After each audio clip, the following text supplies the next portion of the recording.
what's happening. Chief Minister Conrad K. Sangma today informed that a study is being conducted for introducing a railway line in East Jayant Hills district. Speaking to reporters, Sangma said that when it comes to Khasi Hills and Riboy zones, everything is being put on hold. The Chief Minister said that the Government of India will not wait too long, as there is a possibility that it will cancel this particular project up Shillong and money will be shifted for other zones wherever the railway connectivity is possible.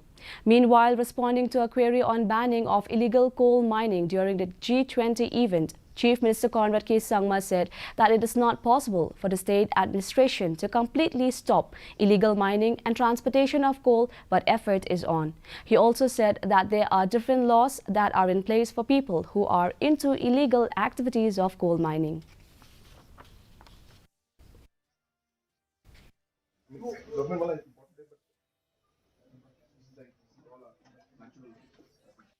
So the railways, when it comes to the Khasi Hills, East Khasi Hills and Riboy section, everything has been put on hold. There is an active talk with Government of India that the money that has been outlaid for this project will be diverted and will be put up for projects for other zones or other areas. The only long-term solution to ensure that we are not able to see or not have any kind of activities which are illegal in nature, there are only two ways.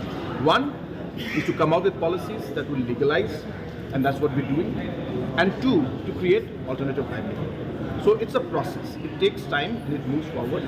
But we're happy to see that now the legal mining process is going to start, and we have scientific mining. So we'll see those things. And on the other side also, we're having different forms of livelihood that are coming out, whether it's in the agriculture sector or tourism sector.